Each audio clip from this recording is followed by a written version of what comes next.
E aí, galera, tudo bem com vocês? Estamos aí para mais uma edição do 6 a 1 Responde, aquele quadro em que vocês fazem perguntas, eu as respondo no vídeo, você vem aqui nos comentários e faz uma outra pergunta para que eu responda na próxima edição, e assim a gente vai se retroalimentando até o fim dos tempos. Meu nome é Emerson Araújo, esse é o canal 6 a 1 e desde o início eu peço para você, deixa o like no vídeo, se inscreve no canal caso ainda não seja inscrito, usa os comentários para deixar a sua opinião sobre cada um dos assuntos e, claro, né, deixa a sua pergunta para que eu responda numa próxima edição. Esse vídeo é feito com o apoio da GFI Pay, que é essa maquininha maravilhosa, flamejante, que está aqui voando e tudo mais, que é uma maquininha de crédito, débito, recebe pagamento em Pix também, né? É realmente uma solução para você que é ou pretende ser empreendedor, vai precisar de uma maquininha para receber seus pagamentos, e a GFI oferece também toda uma retaguarda ali para uma organização e um planejamento financeiro que você certamente precisa para não fazer negociações ruins como o Cruzeiro faz com muita frequência, inclusive no mercado. Tá? Então, conversa com o pessoal da GFI, você apontando a câmera para o QR Code ou entrando no link da descrição. Você vai trocar uma ideia com o pessoal lá, saber todos os detalhes, as taxas e tudo mais.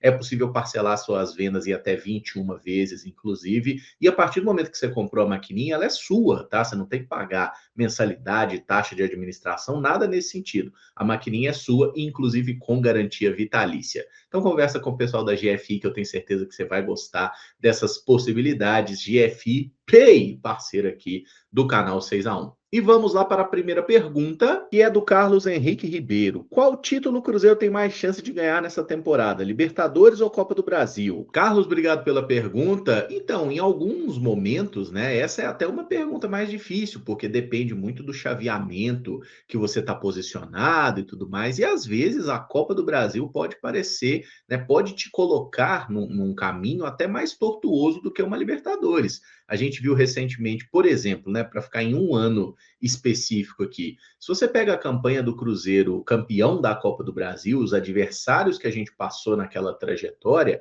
foi mais difícil ganhar a Copa do Brasil para o Cruzeiro do que foi para o Grêmio ganhar a Libertadores naquela edição. Você olha ali os enfrentamentos e tudo mais, né? O Grêmio teve alguns adversários bem modestos ali.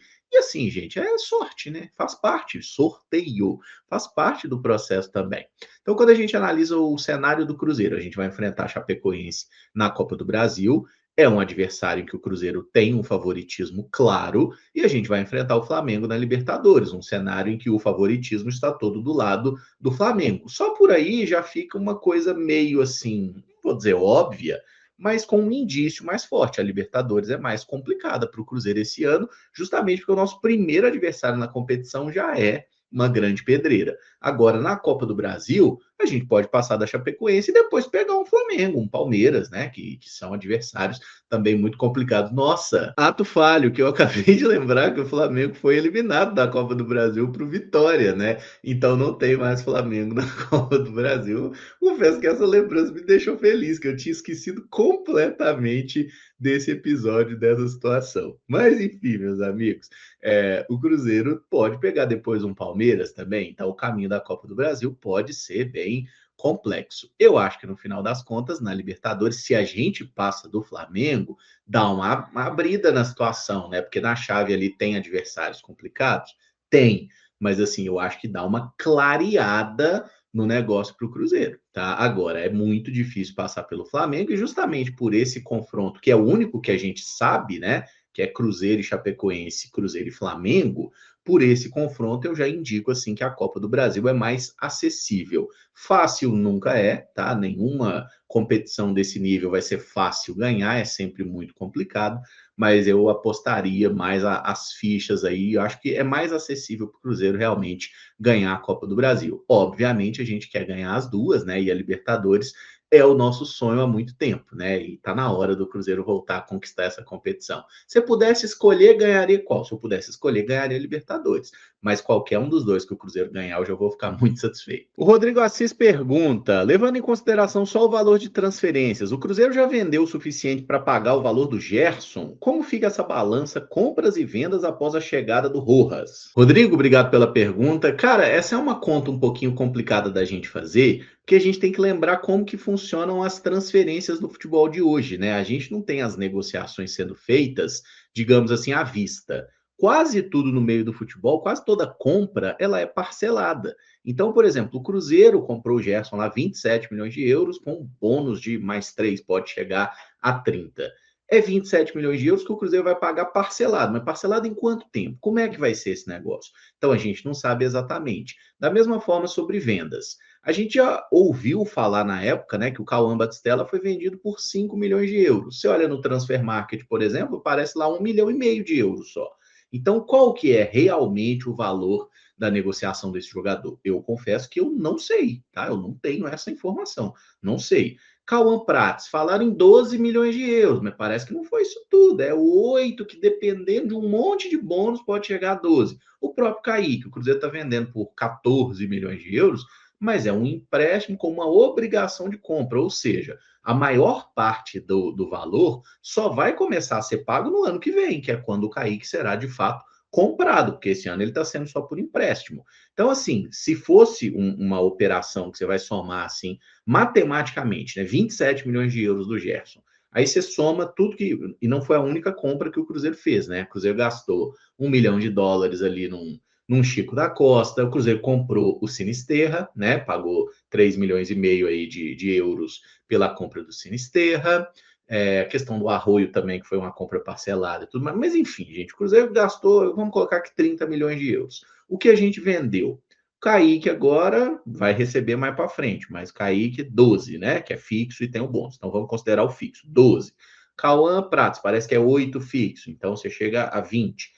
Rian Guilherme foi 2 milhões de euros. Tá, 1 milhão do Zé Ivaldo. O Marlon também, que é outro que foi vendido, né? Foi para o Grêmio, 3 milhões e meio de euros, mas é parcelado também e provavelmente o Grêmio não está pagando.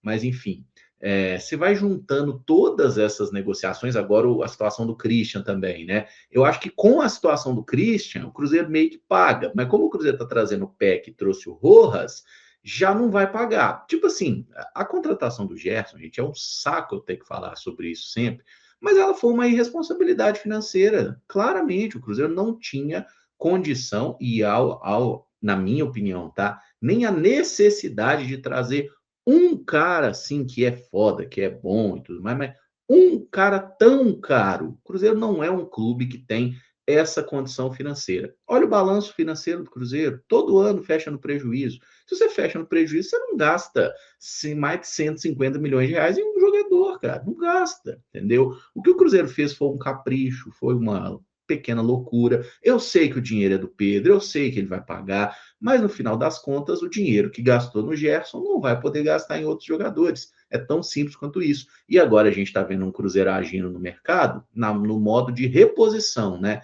Ele traz um jogador e logo na sequência ele vende um da posição.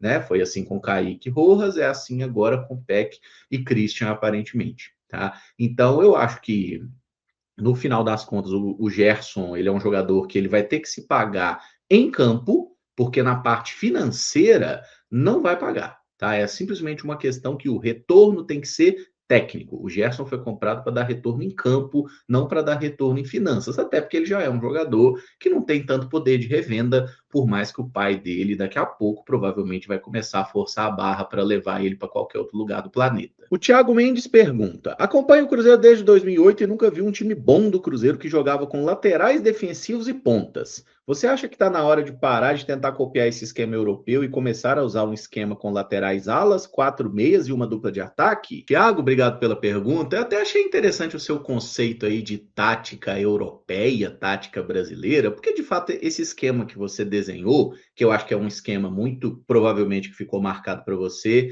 do futebol brasileiro ali dos anos 90, né? Que era aquele que tinha os laterais fazendo o corredor todo, aí 2 volantes, 2 meias jogando bem centralizados também, e uma dupla de ataque. E assim, o Brasil adotou esse esquema tático, a gente viu isso acontecer no Cruzeiro até meado dos anos 2000, até o próprio quadrado mágico lá da seleção brasileira de 2006, né, que foi muito exaltado, chegou na Copa, foi um fracasso, mas enfim, ali teve muito a ver com a falta de entrega, a má preparação dos atletas, porque jogador tinha pra caramba.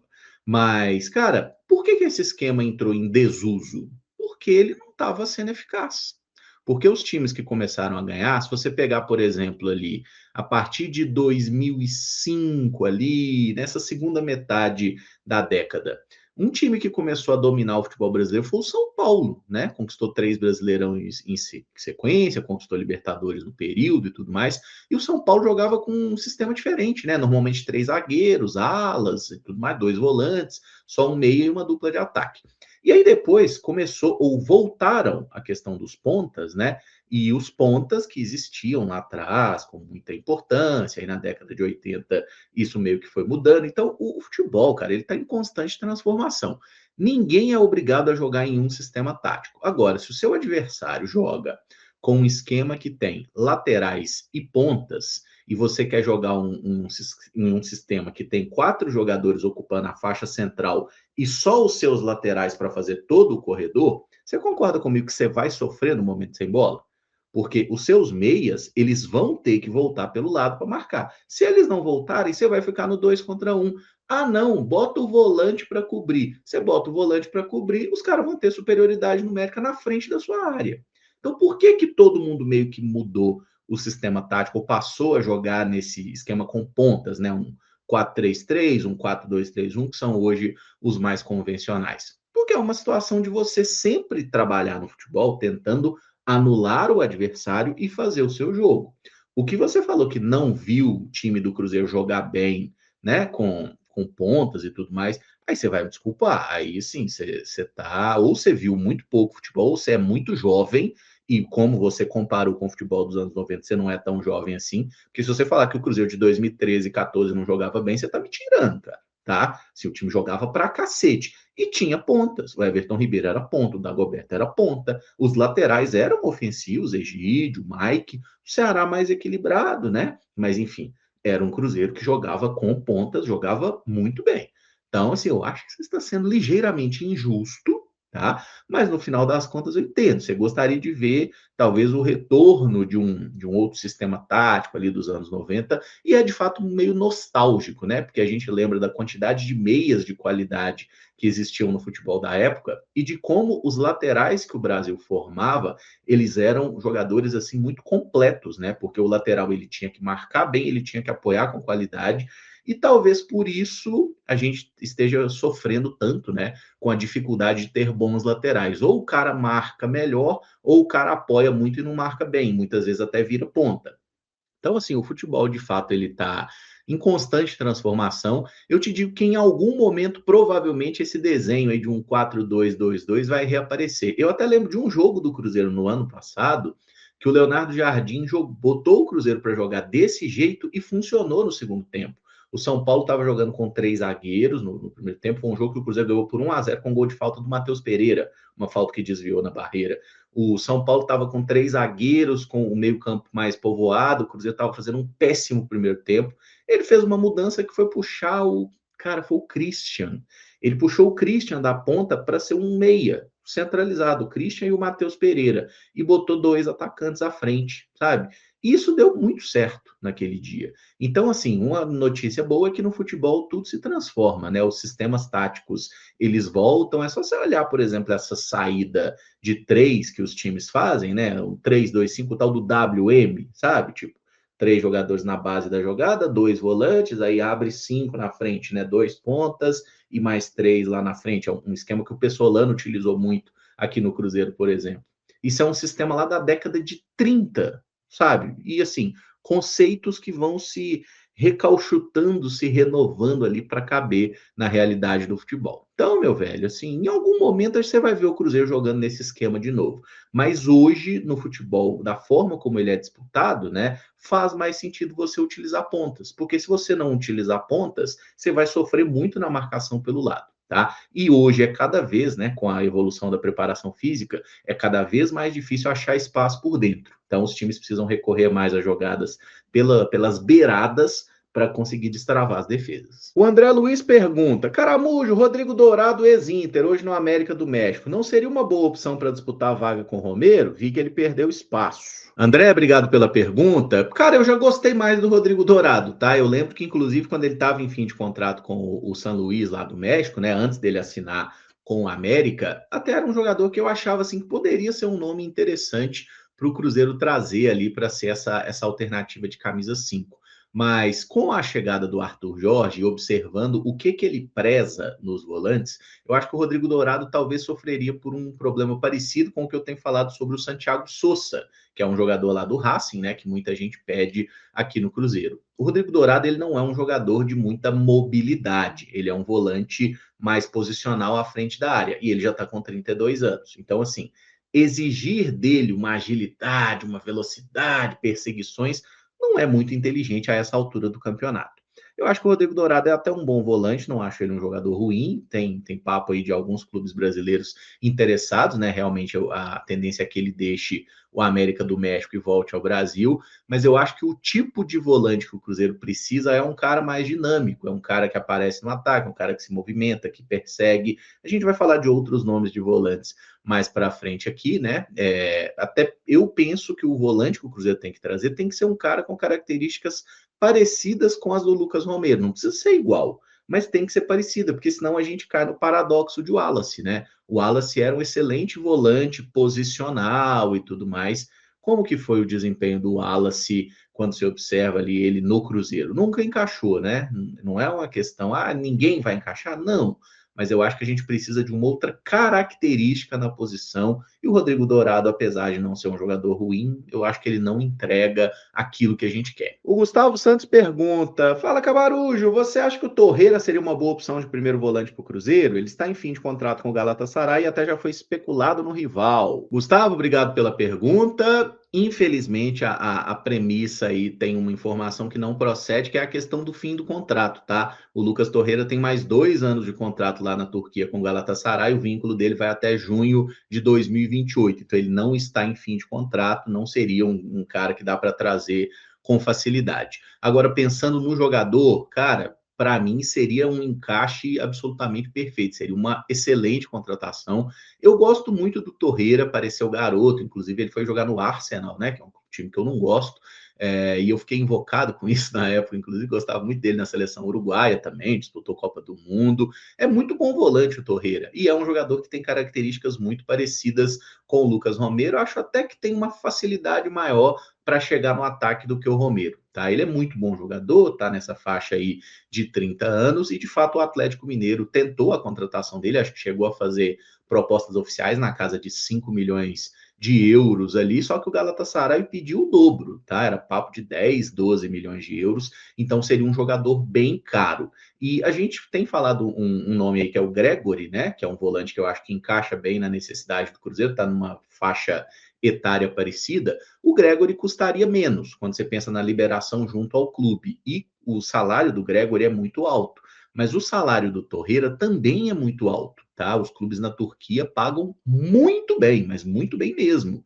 Melhor até do que em algumas ligas europeias, tipo Espanha, Itália, assim, tirando os bichão mesmo. Esses Galatasaray e Fenerbahçe praticam salários exorbitantes para os atletas. Então é muito difícil tirar os caras de lá, tá? Torreira, se ele quisesse, inclusive, quando teve a especulação do Atlético, ele até encerrou em determinado momento, falando que se ele quisesse sair, ele falaria que estava feliz no clube e tudo mais, e seguiu por lá. É muito bom jogador. Assim, nossa, o Cruzeiro está trazendo Torreira. Eu gostaria muito, tá? Acho ele um excelente volante. Mas, por tudo que foi colocado aqui, né, não faria muito sentido. Ele é titular do Galatasaray, um jogador muito aproveitado por lá. Acho que eles não vão abrir mão do atleta e seria muito caro. Então, pelo valor que você gastaria para trazer o Torreira, eu pensaria em ir no Franco Ibarra ou até no próprio Gregory. O Gregory que é, digamos assim, uma bola de mais segurança, né? Um jogador cujo risco é menor por já ter trabalhado com Arthur Jorge, tanto no Botafogo quanto no Al Rayyan.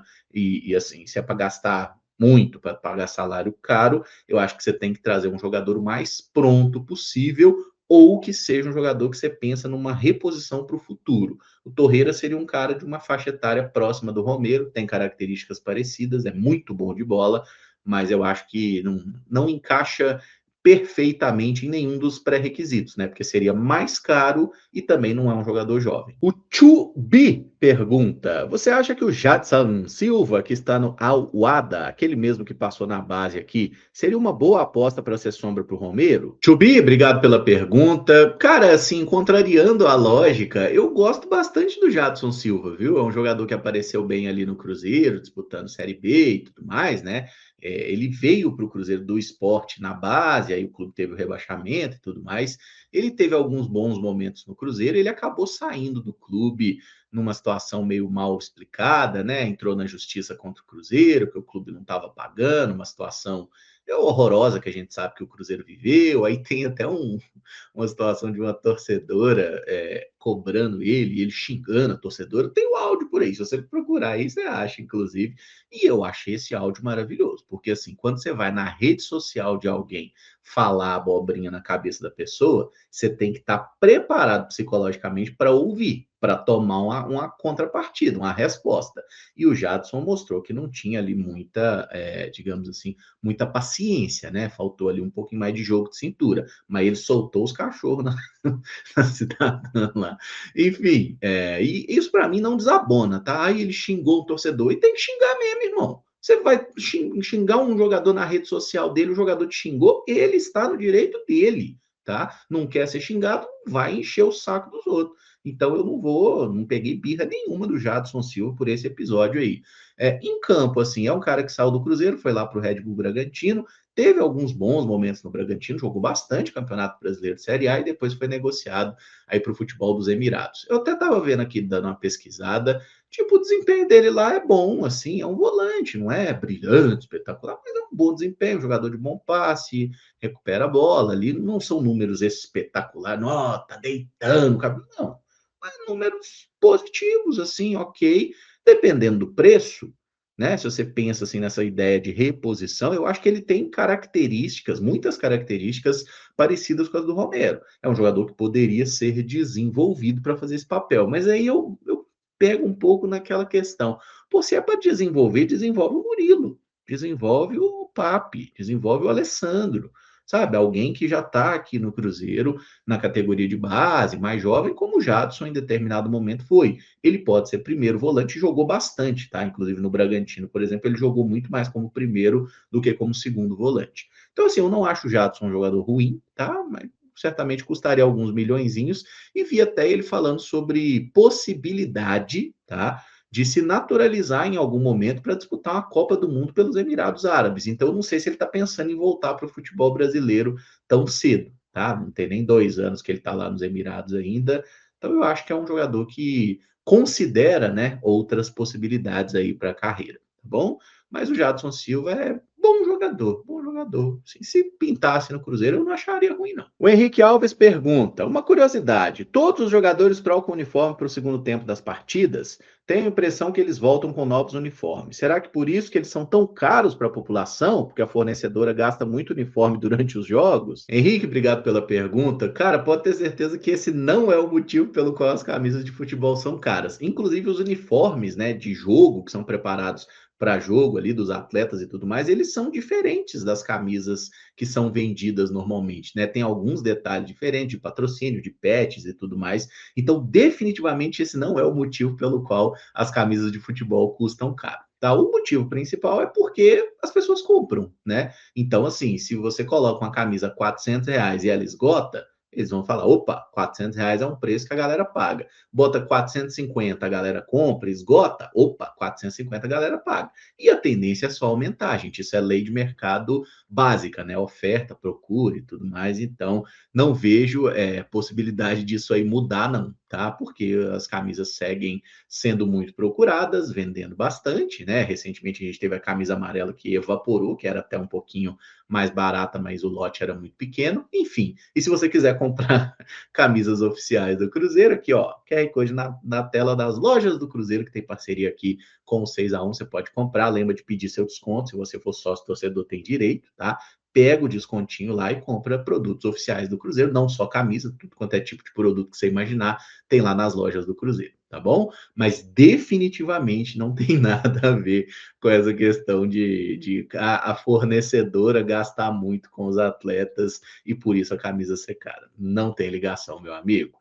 Por hoje é isso. Agradeço a todos aí que mandaram a sua pergunta. Não respondi nessa, manda sua pergunta para eu responder na próxima semana, tá bom? Deixa o like no vídeo, se inscreve no canal, usa os comentários, vamos trocar uma ideia e vai brasa, né? Porque tem jogo do Brasil nesse domingão. Amanhã, segunda, a gente volta com as rotinas de live aqui no 6x1, beleza? Obrigado, galera. Juízo, um abraço e até o próximo vídeo.